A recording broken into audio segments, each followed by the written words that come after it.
بسم اللہ الرحمن الرحیم۔ السلام علیکم ورحمۃ اللہ وبرکاتہ۔ آج کل ہمارے معاشرے میں مرد یہ چاہتے ہیں کہ انہیں بیوی ملے تو وہ باقرہ ملے۔ باقرہ سے مراد آپ بخوبی سمجھ سکتے ہیں کہ اللہ رب العزت نے نکاح کے بعد جو سب سے اولین چیز رکھی وہ میاں بیوی کا آپس میں ملاپ رکھا۔ دنیا کی بڑھوتری اسی پر مبنی ہے اور ہر ایک چاہتا ہے کہ اس کی بیوی باقرہ ہو، یعنی وہ پہلے سے کہیں منہ کالا نہ کیے ہوئے ہو، پہلے سے اس کے ساتھ کوئی معاملہ نہ ہوا ہو، چاہے اگرچہ وہ کنواری ہی کیوں نہ ہو۔ لیکن آج کل ایسے معاملات دیکھنے کو ملتے ہیں کہ شادی کی پہلی رات ہی طلاق ہو جاتی ہے۔ وجہ پوچھیں تو پتہ یہ چلتا ہے کہ لڑکی کے پہلے سے دوسرے لڑکے کے ساتھ معاملات تھے، لڑکی کا کہیں اور چکر تھا۔ اگرچہ یہ باتیں نازیبہ ہیں لیکن یہ معاشرے کی حقیقت بتا رہی ہوں۔ آج کل معاشرے میں یہی چیزیں چل رہی ہیں۔ سب سے اولین چیز تو یہ دیکھیں کہ ایک لڑکی کو طلاق دینا یہ آپ اپنے اوپر خود انگلی اٹھا رہے ہیں۔ کیوں؟ کیونکہ اللہ کا قانون ہے الخبیثات للخبیثین والخبیثون للخبیثات والطیبات للطیبین والطیبون للطیبات۔ اللہ رب العزت نے یہاں پہ اصول میں سب سے پہلے ذکر کیا تو عورت کو ذکر کیا۔ پورے قرآن میں آپ اسلوب دیکھیں، اللہ رب العزت نے مرد کو ہی مخاطب کیا۔ ایمان والا کہا تو مرد کو کہا، ڈرنے کا کہا تو مرد کو کہا، قوام کہا تو مرد کو کہا، اصول و ضوابط بتائے تو مرد کو بتائے، گواہ کا کہا تو مرد کو کہا۔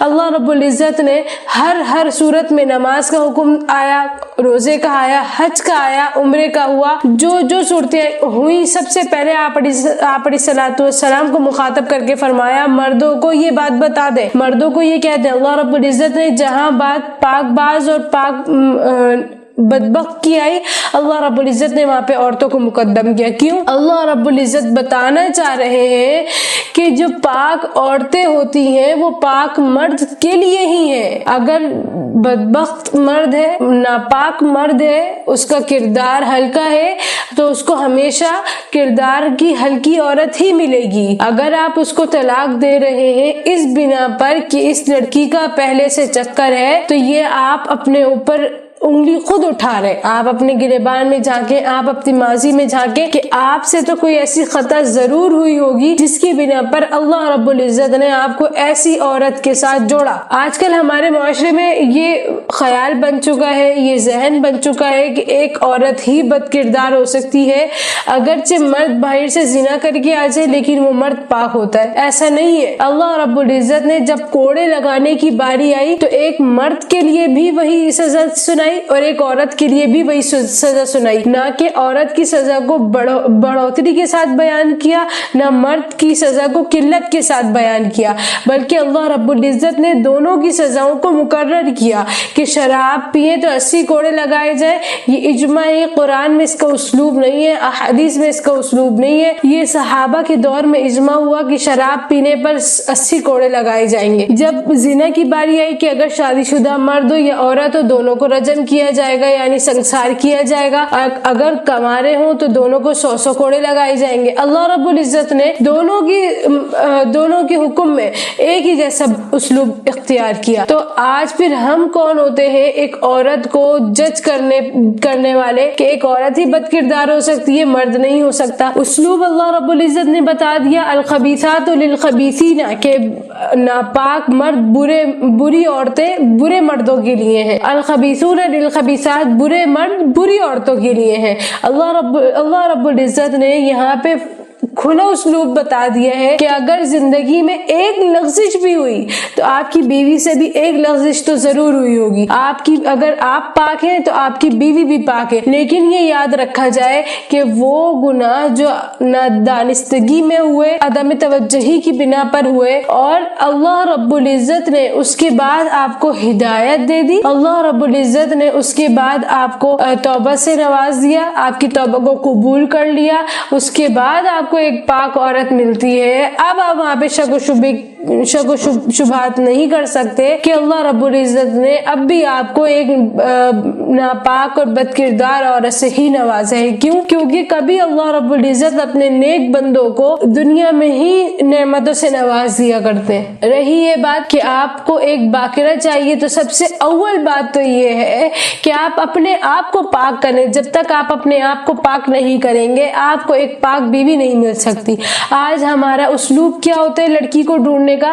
لڑکی پڑھی لکھی ہو، دولت مند ہو، جاب کرنے والی ہو، اچھی جاب ہو، گھر اپنا ہو، باپ بھائی اس کے اچھا کماتے ہو، اچھا کھاتے ہو، معاشرے میں ان کی عزت ہو. اگر نہیں دیکھتے تو ہم صرف دینداری نہیں دیکھتے. کیوں؟ کیونکہ دینداری تو ہمارے نزدیک کچھ ہے ہی نہیں. جب تک دینداری کو ہم معیار نہیں بنائیں گے ہم کامیاب کبھی بھی نہیں ہو سکتے. آج ہم دیکھ لیں ہماری نسلوں میں بیٹا پیدا ہوتا ہے تو وہ نافرمان پیدا ہوتا ہے، وہ ماں باپ سے روگردانی کرنے والا پیدا ہوتا ہے، وہ بہنوں کے حقوق کو کھانے والا، غصب کرنے والا ہوتا ہے، وہ ہر ایک سے زبان چلانے والا ہوتا ہے، وہ لڑکیوں کی چکروں میں ہوتا ہے. اور ایک بیٹی پیدا ہوتی ہے تو وہ بھی ماں باپ کے منہ پہ کالک ملنے والی ہوتی ہے. کیوں؟ کیونکہ جب ہم نے اپنے نکاح کے جوڑ کا انتخاب کیا تو ہم نے وہاں پہ دینداری کو ترجیح نہ دی. آپ علیہ الصلوۃ والسلام نے جو معیار بتائے، 4 کے حسب نسب دیکھا جائے، مال و دولت دیکھا جائے، اور خوبصورتی دیکھی جائے، اور دینداری دیکھی جائے. پھر آپ علیہ الصلوۃ والسلام نے دینداری کو بالخصوص ذکر کر کے فرمایا کہ جو کوئی دین کو ترجیح دے گا دنیا اور آخرت میں وہ کامیاب ہے. تو سوچے ذرا، اللہ رب العزت کے نبی علیہ الصلوۃ والسلام، اللہ کے محبوب نبی نے جو دینداری کو معیار بنانے کا کہا وہ کس بنا پر کہا؟ آج آپ ایک نیک عورت سے نکاح کر کے دیکھیں اور آپ پھر اپنی زندگی کو دیکھیں کہ آپ کی زندگی کیسی پھولوں والی ہوتی ہے اور کیسی آپ کی زندگی میں خوشحالی آتی ہے. کیوں؟ ایک جب دیندار عورت ہو اگر آپ اس کو تھوڑا بھی دے دیں تو وہ اس میں بھی خوش ہو جاتی ہے. آپ اس کو دال روٹی کھلائیں وہ اس میں بھی خوش ہو جاتی ہے. شرط یہ ہے کہ اس کے اندر خوف خدا ہو، اس کے اندر نبی علیہ الصلوۃ والسلام کی تعلیمات زندہ ہو، اس کے اندر ایک پاک باز عورت کا خون سرایت کر رہا ہو. جب بھی نکاح کریں لڑکی کی ماں کو ضرور دیکھیں کہ لڑکی کی ماں کس طرح ہے. یہ اسلوب ہمارے علماء کا ہے کہ جب تک ایک لڑکی کی ماں بد کردار ہوگی ایک لڑکی کبھی بھی با کردار نہیں ہو سکتی، وہ ہمیشہ بد کردار ہوگی. الا ماشاء اللہ، جس کو اللہ پاک رکھنا چاہے وہ طوائفوں کے کوٹھوں پہ جا کے بھی وہ محفوظ رہ جاتا ہے، اور جس کو اللہ تعالیٰ بد کردار بنانا چاہے تو وہ ولیوں کے گھر میں بھی ایک زانیہ اور شرابیہ پیدا ہو جاتی ہے. اللہ رب العزت اس بات کو بخوبی سمجھنے کی اور اس پر عمل کرنے کی توفیق عطا فرمائے. سوال ایک شخص کی طرف سے یہ آیا کہ کن صورتوں میں پیچھے کے راستے سے کرنا جائز ہے، ہمیں وہ صورتیں بتا دے تاکہ ہم اپنی بیوی کے ساتھ ہی لذت اندوز ہو سکے. یہ بات یاد رکھی جائے کہ اللہ رب العزت نے انسانی شخصیت کے اندر جب انسان کو اشرف المخلوقات بنایا تو اللہ رب العزت نے ہر کرائیت والے کام کو انسان کے اندر کرائیت والا ہی رکھا. ایک اگر وہ شخص جو اپنے آپ کو انسانی تقاضے کے مطابق رکھے، ہر اس کام سے بچے جو اللہ رب العزت نے منع فرمایا، تو وہ اس کام کی طرف جائے بھی نہ. اول بات تو یہ سمجھ لیجئے کہ اللہ رب العزت نے پیچھے کے راستے سے کرنے کو حرام بنایا، کلیتاً حرام بنایا. عرب کے اندر جب یہ چیز ہوا کرتی تھی پیچھے کے راستے سے، ان کا یہ عقیدہ تھا کہ اگر پیچھے کے راستے کی طرف سے آیا جائے تو بچہ کانا پیدا نہیں ہوگا. لیکن اللہ رب العزت نے اس چیز کو منع فرمایا کہ پیچھے کے راستے یعنی دبر کے مقام پہ کرنا اللہ رب العزت نے کلیتاً حرام قرار دیا، چاہے وہ آگے کے ذریعے آیا جائے یا پیچھے سے ہی کیا جائے. یہ یاد رکھی جائے کوئی بھی ایسی صورت نہیں ہے جس کو اللہ رب العزت نے حلال کیا ہو کہ آپ پیچھے کے راستے کر سکتے ہیں. اللہ رب العزت نے جب آپ علیہ الصلوۃ والسلام ہمارے درمیان موجود تھے، یعنی آپ علیہ الصلوۃ والسلام حیات تھے، تب اللہ رب العزت نے کچھ چیزوں کی رخصت دی، اور اللہ رب العزت نے رخصت دینے کے کچھ عرصے بعد ہی اس کو دوبارہ حرام کر دیا. یہ اب جن چیزوں کو اللہ رب العزت نے حرام کیا، کوئی بھی تعویل کرتے ہوئے ہم اس کو حلال کسی طور پہ نہیں کر سکتے. ایسی کوئی صورت نہیں ہوگی جو آپ کو پیچھے کے راستے سے کرنے کے لیے حلال قرار دے دی جائے. یہ یاد رکھا جائے کہ اللہ رب العزت نے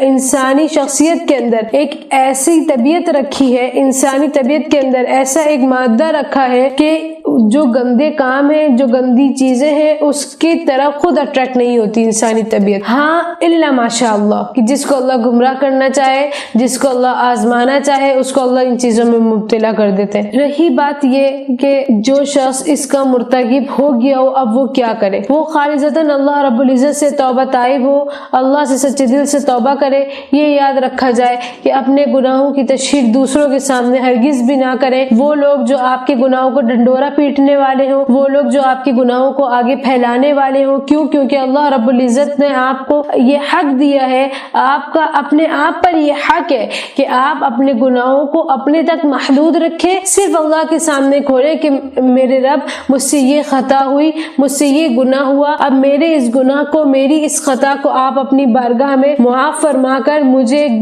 بلند درجہ عطا فرمائے. لہذا ان سوالات کا دوسروں سے، وہ لوگ جو اس چیز کا علم نہیں رکھتے، جو دین اسلام سے آگاہ نہیں ہے، ان لوگوں کے آگے ان چیزوں کا پوچھنا، ان چیزوں کا بیان کرنا ہرگز بھی آپ کے لیے فائدہ مند نہیں، بلکہ انتہائی نقصان دہ ہے. اللہ رب العزت ہمیں اس چیز کی سمجھ بوجھ عطا فرمائے، ہر دین اسلام کے ہر مسئلے کو سمجھنے کی توفیق عطا فرمائے، دین پر چلنے کی توفیق عطا فرمائے. سوال یہ آیا کہ اگر مرد قوت میں کمزور ہو تو کیا وہ اپنی بیوی کو اپنے ہاتھ سے یا زبان سے فارغ کر سکتا ہے یا نہیں؟ اول بات تو یہ سمجھ لیجئے کہ اللہ رب العزت نے نکاحی تعلق کو پاک رکھنے کے لیے اپنے نبی علیہ الصلوۃ والسلام کو نمونہ بنا کر بھیجا. حضرت عائشہ رضی اللہ تعالیٰ عنہ فرماتی ہیں کہ ہم نے پوری زندگی گزار دی نبی علیہ الصلوۃ والسلام کے ساتھ، لیکن آپ علیہ الصلوۃ والسلام کا کوئی عضو بھی نہ دیکھ پائے. یہ تعلیم تھی میرے نبی کی ہم اپنی امت کے لیے. تو پھر آج ہم جو یہ میڈیا کو دیکھ کر، یہ انٹرنیٹ کو دیکھ کر، اس کے غلط استعمال سے جو ہمارے اندر شیطانیت پیدا ہو چکی ہے، وہ آج کل یہی چیزیں ہیں. مرد پہلے اپنی جوانی کو برباد کر لیتے ہیں، اپنی قوت کو ختم کر لیتے ہیں، اور جب شادی ہوتی ہے تو پھر یہ سارے معاملات پیدا ہوتے ہیں کہ بیوی میں چڑچڑاپن، بیوی کی نفرت انگیز باتیں، بیوی کا نفرت انگیز رویہ، بیوی کا دور ہونا، بیوی کا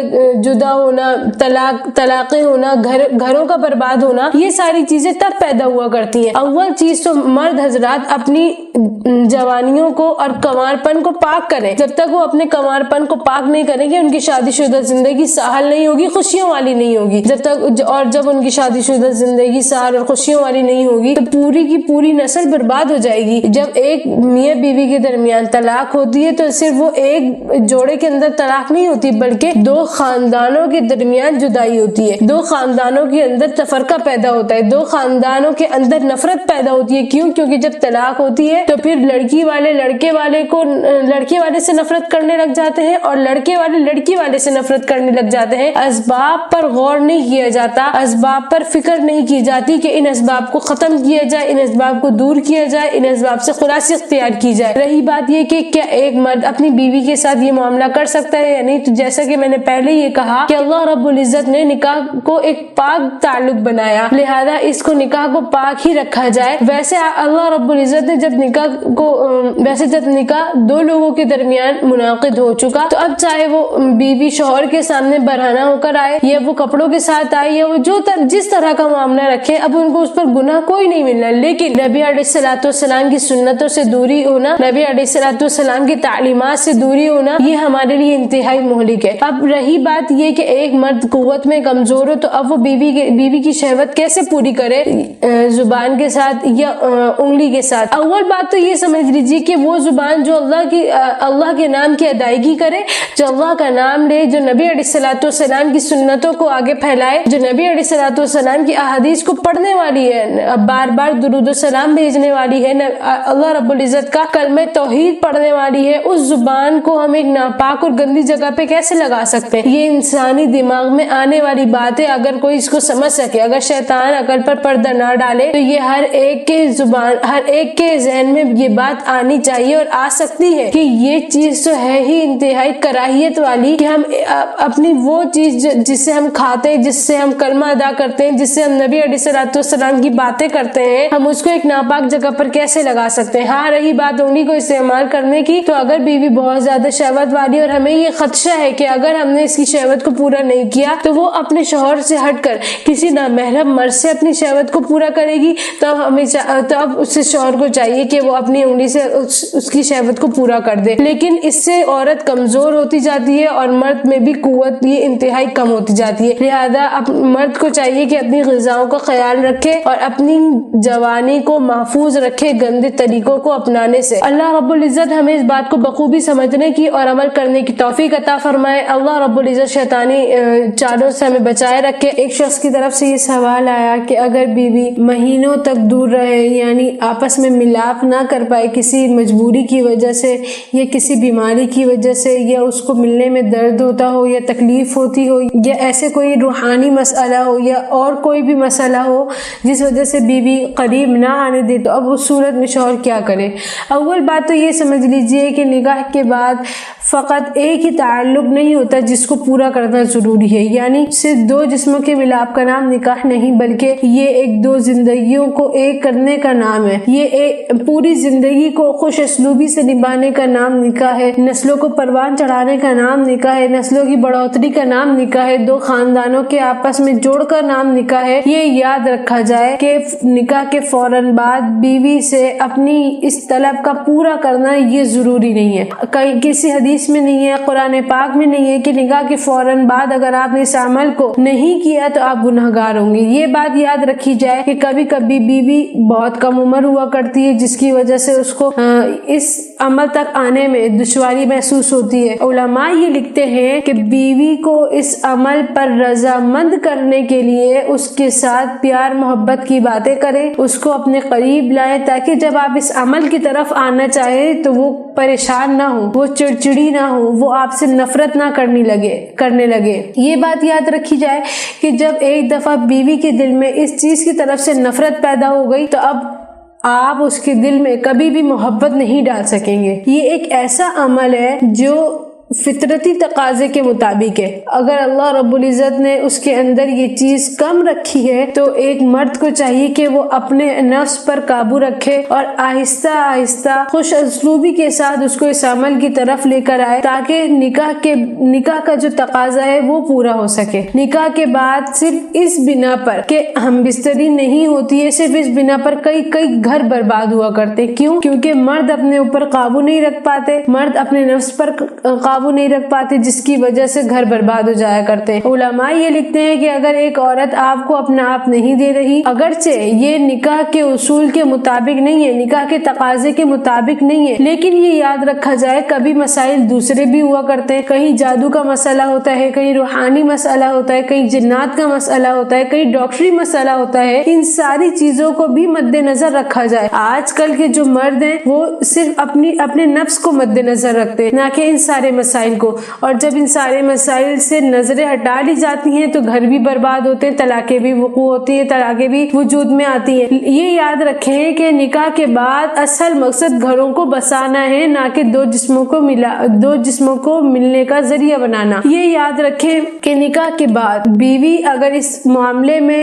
خوشی سے آ جائے تو بہت اچھی بات ہے کہ نکاح کے بعد نسل کی بڑھوتری کا دار و مدار صرف اسی عمل پر ہے، نہ کہ کسی دوسرے عمل پر۔ ہاں، اگر آپ حرام سے بچنے کے لیے اپنی بیوی کو اس پر رضامند کرنا چاہیں تو علماء کے اصول کے مطابق اس کے پاس جائیں کہ اس کو پہلے کوئی تحفہ دیں، اس کو اپنے قریب کرنا چاہیں، اس کے ساتھ خوش اسلوبی والا معاملہ کریں، اس کے ساتھ پیار محبت والا معاملہ کریں، پھر اس کے ساتھ آہستہ آہستہ اس کام کی طرف آئیں۔ اگر آپ فوراً اس کام کی طرف آئیں گے تو یہ یاد رکھیں آپ اپنی بیوی کو دور کر بیٹھیں گے اپنے آپ سے، اور اگر بیوی کے دل میں ایک دفعہ نفرت پیدا ہو گئی تو اب وہ کبھی بھی آپ کے پاس نہیں آئے گی، بلکہ اس کو اس چیز سے نفرت ہی ہوگی ہمیشہ۔ اور جب اس کو اس چیز سے نفرت ہونا شروع ہو گئی تو اب آپ ساری زندگی اس سے اگر پیار محبت سے چلیں، پیار محبت کے ساتھ پیش آئیں، وہ پھر بھی آپ کے ساتھ محبت نہیں کر پائے گی۔ اور بیویوں کو بھی چاہیے، اگرچہ وہ کم عمر ہے لیکن آج کل کوئی ایسی لڑکی نہیں ہے جس کو اس بارے میں پتہ نہ ہو، جس کو اس معاملات کا پتہ نہ ہو، جس کو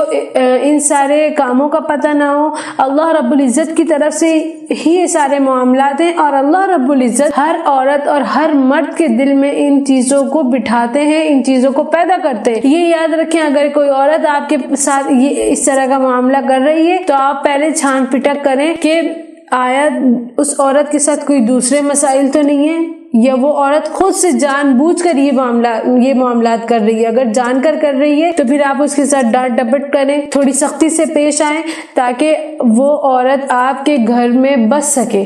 آج کل کی لڑکیاں, آج کل کی عورتیں, آج کل کی بہنیں بیٹیاں ان چیزوں میں بہت زیادہ ملوث ہیں کہ انٹرنیٹ کے غلط استعمال کی وجہ سے اپنی جوانیاں برباد کر بیٹھی. اب جب شادیاں ہوتی ہیں تو اب انہیں شرم آتی ہے, جھجک ہوتی ہے کہ اگر شوہر کو یہ بات پتہ چلی تو پھر ہمارا گھر نہیں بسے گا, ہمیں طلاقیں پڑیں گی یا ہمیں طلاق ہو جائے گی. پھر اس کے بعد ایک مشکل اور کٹھن زندگی. یہ یاد رکھیں کہ ان چیزوں کے بھی سدباب ہے, ان چیزوں کو بھی ختم کرنے کا ایک ذریعہ ہے. آپ ان اسباب کو اپنائیں, آپ ان چیزوں کو دیکھیں, آپ ان علاج کو اپنے اوپر لاگو کریں, وہ علاج کریں جس سے آپ کی جوانیاں دوبارہ واپس آ سکیں. اللہ رب العزت ہمیں اور آپ کو ان چیزوں سے بچنے کی توفیق عطا فرمائے, اور ہر وہ چیز جو ہمیں تباہی کے دہانے میں لے جائے ان سے بچنے کی توفیق عطا فرمائے, ہر اچھے عمل پر عمل پیرا ہونے کی توفیق عطا فرمائے. جیسا کہ آپ حضرات کو معلوم ہے کہ آج ہمارے معاشرے میں انتہائی تباہی اور فسادات کا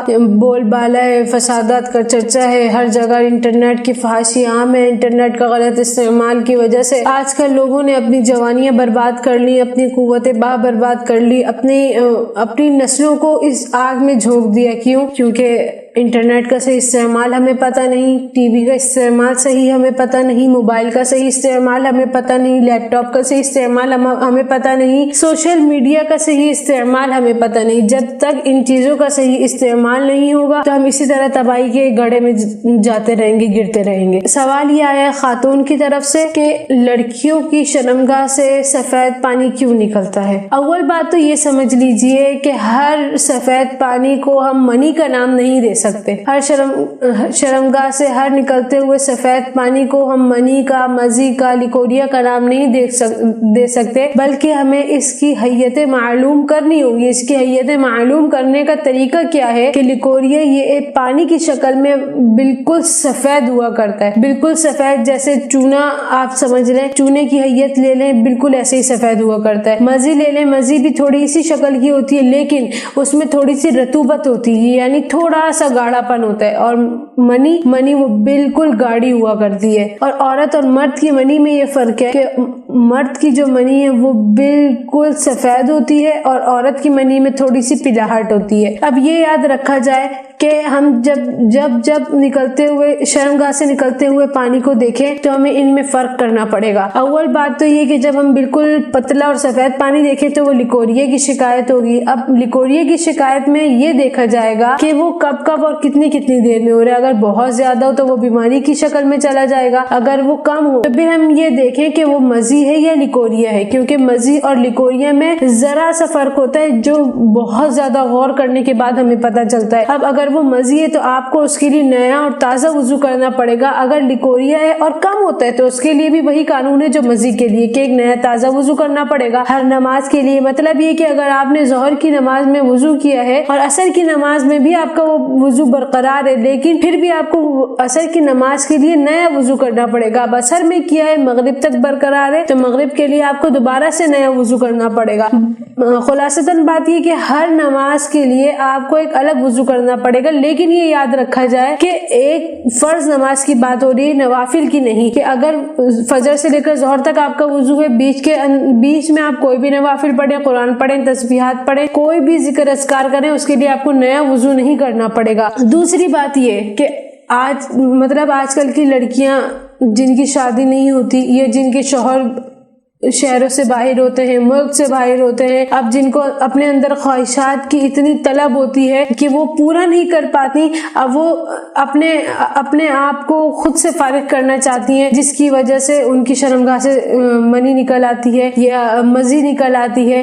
تو یہ صورتیں ہوتی ہیں کہ شرمگاہ سے سفید پانی نکلتا ہے. اب میں نے آپ کو پہلے بھی بتا دیا کہ اس سفید پانی کو ہم صرف منی پر محمول نہیں کر سکتے, صرف مزی پر محمول نہیں کر سکتے, یا صرف کوریہ پر معمول نہیں کر سکتے. اس کا سدباب کرنے کے لیے ہمیں اپنی تنہائیاں پاک کرنی ہوں گی, ہمیں اپنی خلوت گاہیں پاک کرنی ہوں گی, ہمیں اپنا آپ پاک کرنا ہوگا, جس کی وجہ سے اللہ رب العزت اس موذی مرض سے ہمیں بچائیں گے. اللہ رب العزت ہمیں اس بات کو سمجھنے کی, اس پر عمل کرنے کی توفیق عطا فرمائے اور اس کو آگے لوگوں کے ساتھ بھی شیئر کریں تاکہ دوسرے لوگ بھی اس سے بچ سکیں, اس تباہی والے عمل سے بچ سکیں. اکثر ہمارے پاس یہ سوال آیا کرتا ہے کہ کون سے وقت میں ہم بستری کرنا زیادہ بہتر ہے اور کون سا وقت ایسا ہے جس میں ہم بستری کے فوائد ہیں. ایک بات تو یہ یاد رکھی جائے کہ اللہ رب العزت نے انسانی خواہش, انسانی فطرت کے اندر, انسانی طبیعت کے اندر یہ چیز رکھی ہے, ہم بستری کا کرنا یا نہ کرنا. دو لوگوں کا ملنا یہ ایک وقت پر منحصر نہیں بلکہ انسانی طبیعت پر منحصر ہے کہ جب انسانی طبیعت تقاضا کرے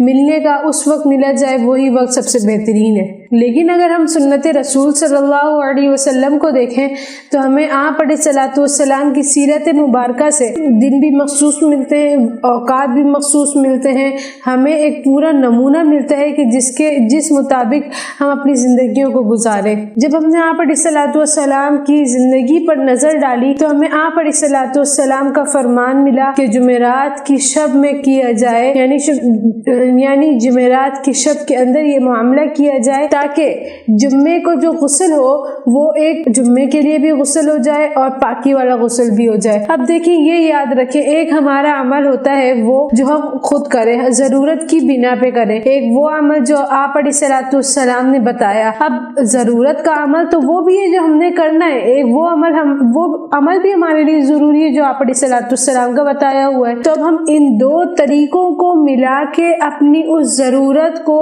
ثواب کا ذریعہ بنا لیں. ہمیں چاہیے کہ ہم اپنی ضرورت کو سنت رسول کے مطابق کریں, آپ علیہ الصلوۃ والسلام کے فرمان کے مطابق کریں تاکہ وہ ہماری ضرورت بھی پوری ہو جائے اور ہمیں ایک نبی علیہ الصلوۃ والسلام کی سنت پر چلنے کا ثواب بھی مل جائے. وہ ثواب جو احادیث میں 10 شہیدوں کا, 100 شہیدوں کا, کہیں پہ 70